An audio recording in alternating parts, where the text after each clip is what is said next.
ஜுல்ஃபிகர் அலி புட்டோ என்ன சொன்னார் தெரியுமா? நாங்கள் புல்லை தின்றாவது நாங்கள் அணுகுண்டை தயாரிப்போம் அப்படின்னாரு. நீங்க அணுகுண்டை தயாரிச்சு புல்லை தான் தின்னுக்கிறாங்க.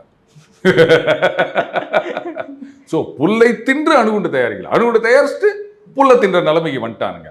இந்த மாதிரி ரத்தம் ஓடும். ஆனால் தம்பி அது உங்க ரத்தம் தான் ஓடும். பரவாயில்லையா? அதாவது என்ன சொல்றது, ரொம்ப அழகாக சொல்லுவாங்க பாகிஸ்தானை பற்றி.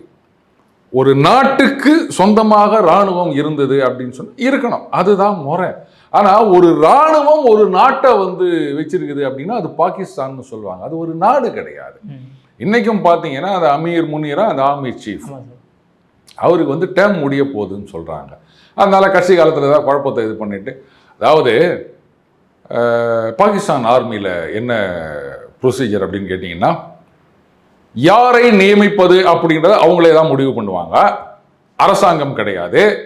எனக்கு பிறகு யார் அப்படின்றதையும் அவர் தான் முடிவு பண்ணுவார், சீஃப் தான். அதுவும் அரசாங்கம் கிடையாது.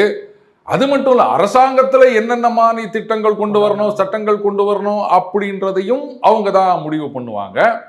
அதுக்கப்புறம் என்ன மாதிரி நடவடிக்கைகள் எடுக்கணும், அது ஸ்டேட் லெவல்லையா இருக்கட்டும், இல்லை நேஷனல் லெவல்லையா இருக்கட்டும், அதெல்லாமும் அங்கே இருக்கிற சீஃப் தான் முடிவு பண்ணுவார்.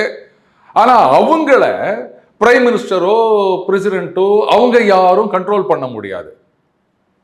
நான் பாகிஸ்தானை பற்றி சொல்கிறேன், நீங்கள் வேற ஏதோதையாவது லிங்க் பண்ணிக்காதீங்க, குழப்பம் வந்துட்டு போகுது. அதுக்கு தான் நான் அழுத்தம் திருத்தமாக மறுபடியும் பதிவு பண்ண விரும்புகிறேன்.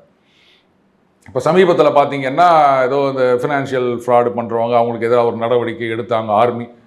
ஆர்மிக்கும் ஃபினான்ஷியல் ஃப்ராடுக்கும் என்னடா சம்மந்தம்னா, அவங்க தான் அங்கே பாலிசியை டிஃபைன் பண்ணுறது, புரியுதுங்களா? அங்கே இருக்கிறவங்கன்றது ஒரு பப்பட். இன்னைக்கு நினச்சாங்கன்னா நீ பிஎம் அப்படின்னா எஸ் சார் அப்படின்னு வராங்க, நீ பிஎம் இல்லை போ அப்படின்னா ஓகே சார் அப்படின்ட்டு போயிடுவாங்க. இதுதான் அங்கே நிலைமை.